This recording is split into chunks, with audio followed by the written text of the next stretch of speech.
occidentales sont solidaires entre elles, c'est ce que je crois. Donc, lolo, je crois que le débat humain, moi, comme nous susciter, nous savons que nous avons nous sommes une négociation. Voici un angle d'attaque contractuel, voilà un autre angle d'attaque contractuel pour lui. Je crois que nous avons contribué à cette doxalin. Bon, puis il y a aussi je crois que c'est important. Hein? C'est important. C'est ça. Cheikh Anta Mbacké Sène, comment faire pour bien renégocier les contrats en notre faveur? Certainement respecter les codes. Non, utilisez d'abord les atouts de négociation que nous avons. Moi, parce que GTA, il y a des atouts. Oui.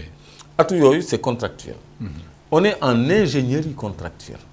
On est en ingénierie contractuelle. Même dans les curricula de formation.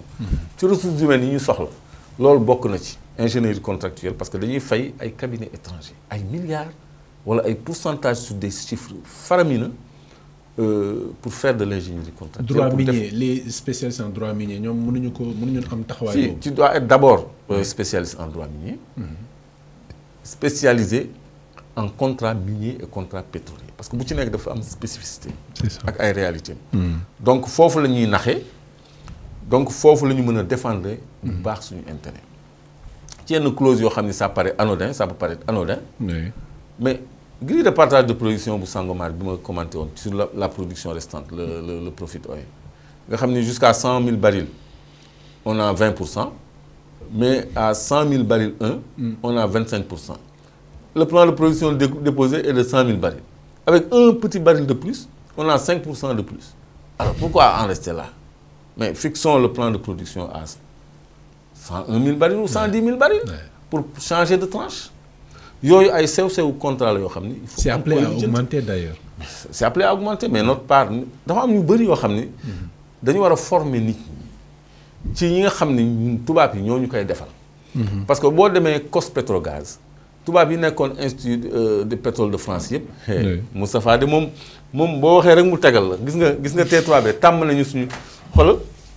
de 50 à 100 000 barils, nous on a 20%.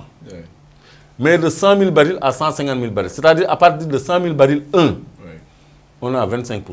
Alors pourquoi approuver? Pourquoi Macky Sall a approuvé le plan de production de 100 000 barils? On passe à cette tranche-là, madame 25%. Merci Moustapha.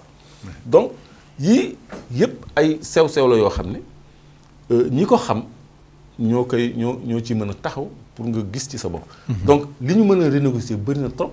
Et je fais confiance à la commission de négociation bi primature taxawal.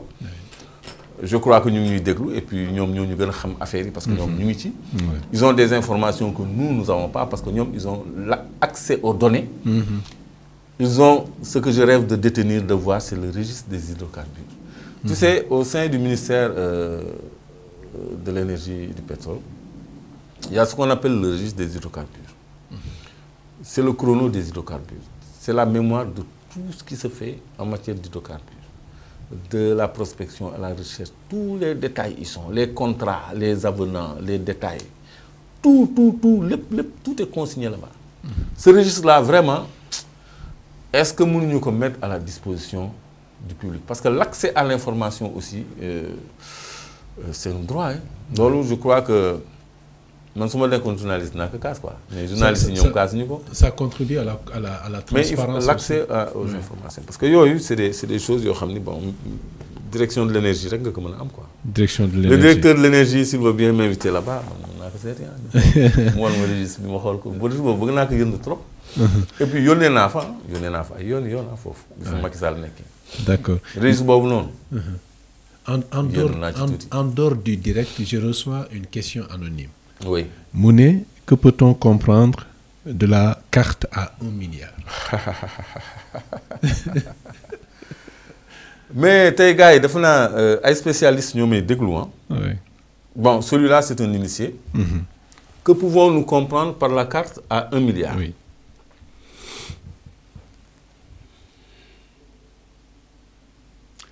La carte à 1 milliard, Paulo Dessa, de la Banque mondiale, de faire un répertoire des ressources naturelles mais ñun suñu sujet yi àgguñ ci de mais les questions des internautes sont instructives. Effectivement. dinañ ñëw ci énergie bi ouais. dañu def un répertoire. Il faut bien m'écouter qui pose des questions mais comme il garde l'anonymat. Je l'appelle monsieur ou madame je sais pas si c'est un homme ou une femme. déglu ma bu baax. Banque mondiale pour yeneen internautes yi dafa def un répertoire des ressources naturelles d'Afrique. Mine pétrole gaz yëpp tout. mu consigné ko ci benn base de données. parce que ñoom dañu sonn ci wut alalu Afrique. parce que la géologie ne connaît pas de frontières. Exemple GTA entre Sénégal et Mauritanie. Ouais. À un moment donné, c'est Sarkozy qui est venu, après Emma Delaney, la femme de BP, pour forcer Abdelaziz et Macky Sall de signer et d'accepter les 5% pour que les multinationales avancent. Parce que la ressource est à cheval entre les deux pays. Le bloc de Domflor dans le sud, nous avons demandé au tribunal à Guinée-Bissau pour créer un comité de gestion. Parce que c'est transfrontalier. Lorsqu'il y a Kédougou, Mali, Guinée. C'est la même zone, mais ça concerne 3 États différents. C'est compliqué de négocier avec le Mali, avec le Sénégal, avec la Guinée pour trouver l'eau. Avec le Sénégal et la Mauritanie pour avoir du gaz. Avec la Guinée-Bissau et le Sénégal, etc., etc. Parce que la géologie ne connaît pas de frontières, parce que les bassins sédimentaires sont transnationaux. Nous avons un bassin sédimentaire de Guinée, de Mauritanie. C'est le même bassin sédimentaire. Au Mali, il y a ce qu'on appelle le bassin de Tédouani, qui est à cheval entre le Mali, l'Algérie et le Maroc. Il faut faire du pétrole. Lu bari onshore onshore parce que ñom amuñu géej. Oui. Alors yu mel noonu. Waa Banque mondiale dañ def ay cartes répertorier li Afrique am yëpp ba Congo ba Afrique du Sud. ñu def ko ci benn carte léegi ñu ne dañu bëgg une structure au-dessus des États. Pour négocier désormais les contrats miniers. Ñun suñu ingénieurs yi. J'ai entendu un ingénieur de l'ITIE, M. Pouy, qui a eu un débat Sen TV. Il a nouvelle politique minière. Nous avons une nouvelle politique minière. Si nous sommes ingénieurs, c'est un must. Comme nous uniformiser les codes miniers au niveau de l'UEMOA, nous avons 10% appliqués. Sinon, il y a une concurrence déloyale entre vous. Mali a appliqué 13, Sénégal a appliqué 10. Investisseurs du Sénégal a Mali. Donc, il y a appliqué 10. Donc, il n'y a pas de souci. Donc, faites 10 pour tout le monde. C'est tant d'années pour tout le monde. Les clauses de stabilité, etc. C'est 90%, etc. Nous uniformisons. Puis aussi, on inculque à nos cadres, qu'on appelle ingénieurs, la nouvelle politique minière. La nouvelle politique minière, c'est l'Union africaine. Moi, signer contrat en lieu et place des États. Lors, comment c'est qu'on doxal. Madame, l'Union africaine, moi, signé pour l'Union Sénégal et Mauritanie, au lieu de Sénégal et Mauritanie. C'est-à-dire, investisseurs, l'Union africaine, moi, interlocuteur et non les États. Lolo, moi soutenir le travail de Paulo Dessa. Il s'appelle Paulo Dessa, un cadre de la Banque mondiale, qui a conçu ce projet qu'on dit génial. Arrêtez le titre depuis que vous avez monitoring, moi clignoté ni. Je sais que vous bouton qui clignoté. Je suis un peu anormal. Moustapha, voilà, c'est bon, Internet, il y a une lumière. Hein? Oui. Ça clignote là. Ça veut dire que le monitoring est en marche. Les glis, moi, je suis un forage. Moi, tube, quoi. Moi, je suis un forage. Donc, li, moi, nat, moi, ngat, moi, défar, moi, lep. Donc, li, c'est le dispositif de surveillance.